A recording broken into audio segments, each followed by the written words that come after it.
assurance responsabilité civile ye bɛnkan sɛbɛn ye min bɛ don aw jigi kɔrɔ kasabiko siraw fɛ walasa ka donni ta ka bɔ aw kun ka kɛɲɛ ni aw ka tɔɔrɔ laseli aw mɔgɔɲɔgɔnw ma minɛko siraw fɛ walima farikolo la ka da filiw kan minnu bɛ se k'aw sɔrɔ baara ani adamadenya siraw kan aw denw aw ka baganw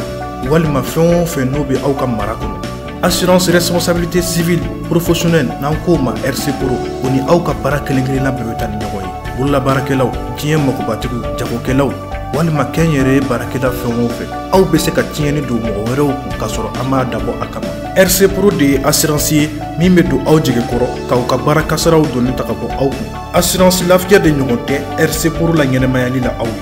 Assurance lafiya ka sini ye hakili sigi kɔnɔ. Dibagaw fo Ala k'u sara Ala k'u bolo m'u ka baaraw la parce que n b'a dɔn i ma dɔn ye n b'o dɔn ale b'o dɔn an ca ni baraji Ala k'aw sara. Serifila télé lajɛbagaw an ka foli ni tanu bɛ aw bɛɛ lajɛlen bi an nisɔndiyalen don ka d'a kan siraba kumakan a kɛra sababu ye hakilina ɲumanw ni ŋaniya ɲuman dɔw tara k'a ɲɛsin bolimafɛn senfilatigiw ma n'o ye mototigiw ye ka d'a kan kasiki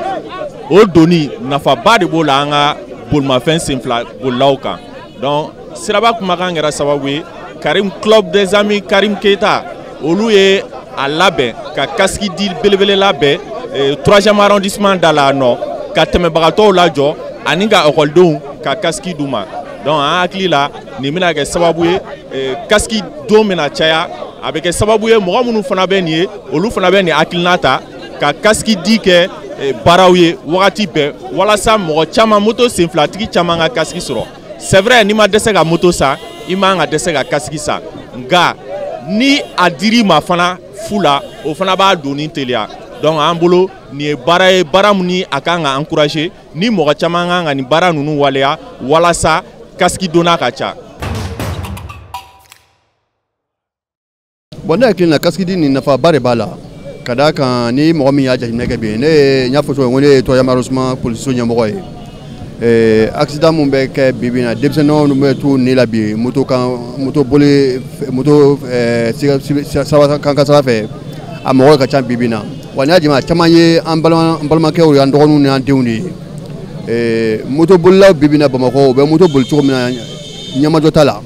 i sera moto boli la i somɔgɔ ye wari sɔrɔ ka moto san ka d'i ma i bɛ moto san i b'a boli i tɛ circulation sira dɔn u tɛ foyi dɔn donc ni maa min ye kasiki ɲini ka d'u ma ka u lakana bibi na i y'u dɛmɛ ka camanba bɔ sirabakan kasara ko la wa hali bi nin waleya nin an b'a ɲini Karimu Keyita a n'a ɲɔgɔnna wɛrɛw fɛ fasoden bɛɛ lajɛlen fɛ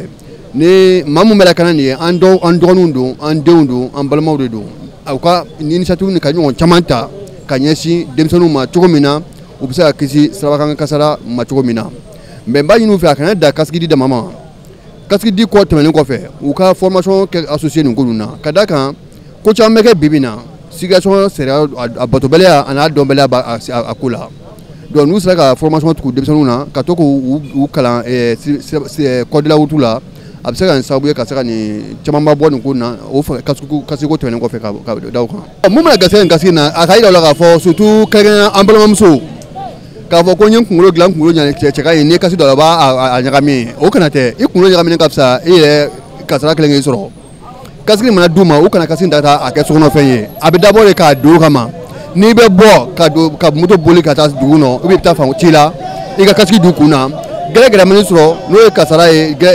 circulation na n'o y'i sɔrɔ a bɛ kɛ se ka kɛ sababu ye kunkolo yanfan fɛ ka se k'o kisi non ni kunkolo yanfan kisira yɔrɔ tɔw la fɛn o fɛn mana sɔrɔ o ala tila dɔgɔtɔrɔw fan fɛ o baara ka nɔgɔn ni kunkolo ta ye o tuma fɛ an b'a ɲini fɛ hali bi u kana kasiki kɛ sokɔnɔfɛn ye u k'a ta k'a don kun na ka bɔ n'a ye ka boli n'a ye u kana mɔla n'a ye u kana zina donni na fana ne kɔni bɛ foli lase Karimu Keyita ma aw yɛrɛ mun fana bɛ ka ja ninnu ta k'u bila fiɲɛ fɛ a bɛ dabɔ fasoden kunnafoni de kama hali bi n b'aw fo Ala ka bolo mɛn a ka baara la. Honorable Karim Keita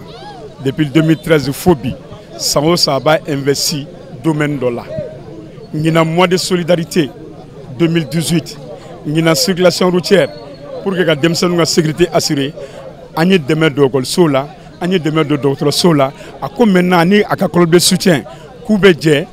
komi ɲinan ye circulation routière san ye ka ɲinan san ta kɛ kasiki di ye denmisɛnninw ma o de y'a kɛ an y'a demandé a kana kɛ 3e rond-point na commissaire ɲɛna a kana kɛ commune de yɛrɛ kɔnɔ commune maire ɲɛna comme Karim yɛrɛ commune de député ni hakilina ɲumanba in bɔra mɔgɔ minnu na ce sont les amis des clubs de soutien à Karim Keita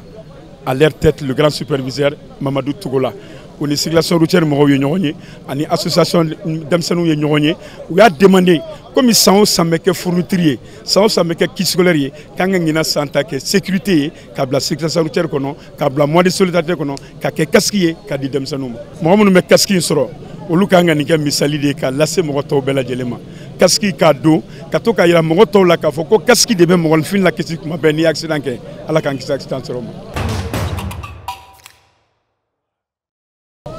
Casque ko diyara ye parce que a b'an ka hɛrɛ de fɛ an ka denmisɛnninw bɛ tile moto ɲuntaw la an yɛrɛ an bɛɛ b'a la an bɛɛ bɛ moto boli kojugu kan an tɛ da an bɛ si an ɲɛ la an bɛna togo sugu bɛɛ la ni nin casque b'an kun na an bɛ se ka choc sɔrɔ mais a bɛ se k'an kisi traumatisme ma a bɛ se k'an kisi saya ma denmisɛnnin saya ma o yɔrɔ la an bɛ foli belebeleba bila Karimu ye ne b'a don dɛrɛ ne b'a don ne bɛ casque don yɛrɛ de fo k'a fɔ n y'a don a tɛ bɔ yɛrɛ. sababuya yɛrɛ fɔlɔ bɔra e yɛrɛ de la sabula e bɛ émission dɔ kɛ circulation n'a baselen bɛ accident ni fɛnw kan kasara minnu bɛ accident kasara kan a baselen b'o kan o ye ka émission fɔlɔ yɛrɛ de ka fara écoledenw ma n'a bɛ fɔ olu ma ko étudiant donc olu de sera ma k'a fɔ an ka lajɛ san o san u y'a ye k'a fɔ ko honorable Karim Keita a bɛ kit scolaire di écoledenw ma donc ɲinɛ n'u sera ka casque sɔrɔ pour k'a di écoledenw ma o bɛ wusa o ma kosɛbɛ je le dis que y a pas de problème minnu garisɛgɛ donna la min bɛ ne bolo k'a f'u ye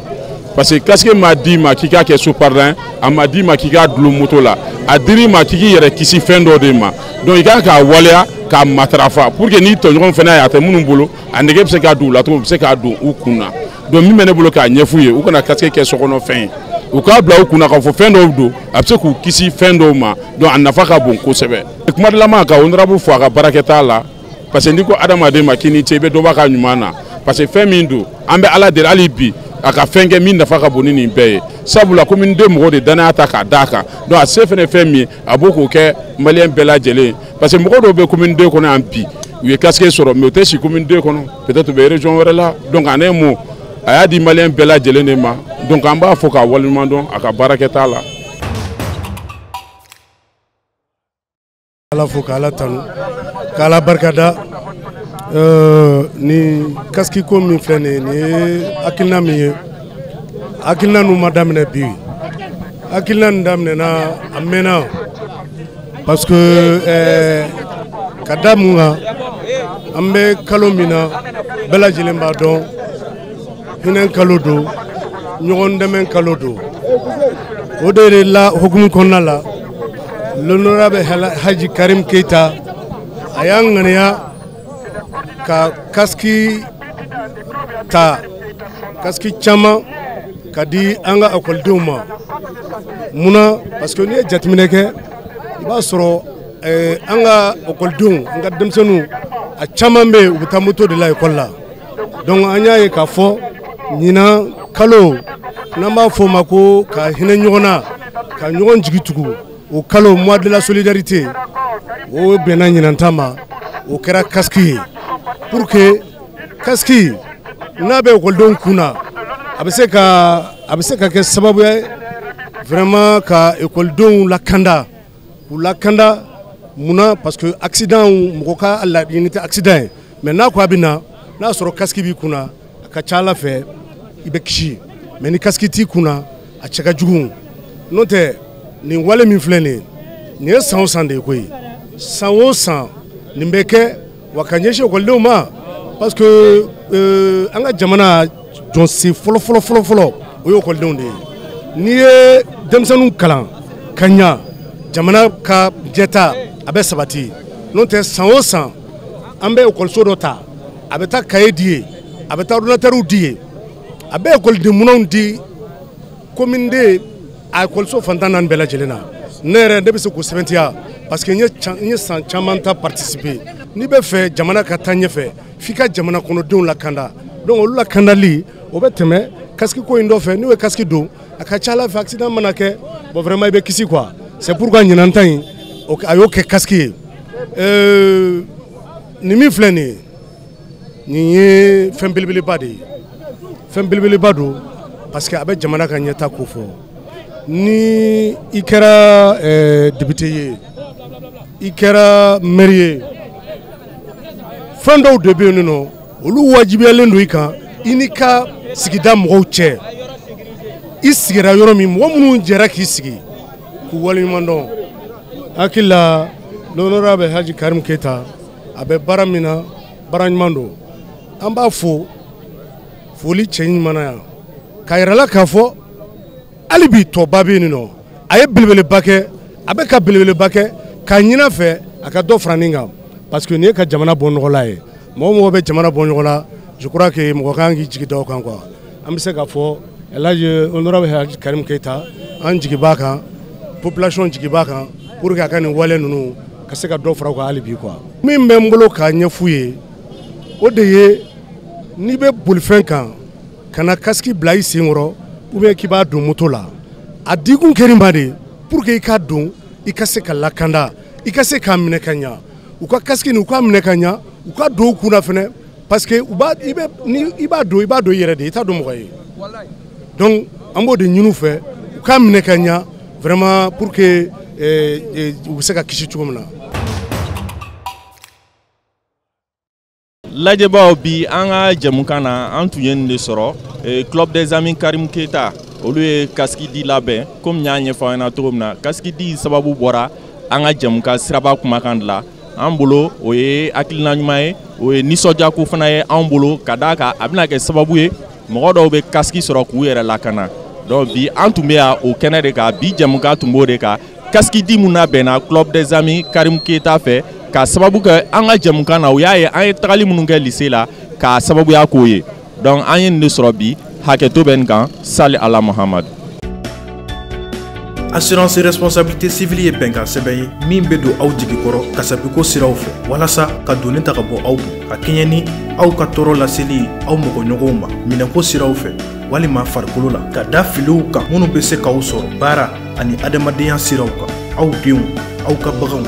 walima fɛn o fɛn n'o bɛ aw ka mara kɔnɔ. Assurance responsabilité civile professionnelle n'an k'o ma RC Pro o ni aw ka baara kelen-kelenna bɛɛ bɛ taa ni ɲɔgɔn ye. Bololabaarakɛlaw diɲɛ magobatigiw jagokɛlaw walima kɛnyɛrɛye baarakɛla fɛn o fɛn aw bɛ se ka tiɲɛni don mɔgɔ wɛrɛw kun k'a sɔrɔ an m'a dabɔ a kama. RC Pro de ye assurance ye min bɛ don aw jigi kɔrɔ k'aw ka baara kasaraw donni ta ka bɔ aw kun. Assurance lafiya de ɲɔgɔn tɛ RC Pro la ɲɛnɛmayali la aw ye. Assurance lafiya ka sini ye hakilisigi kɔnɔ.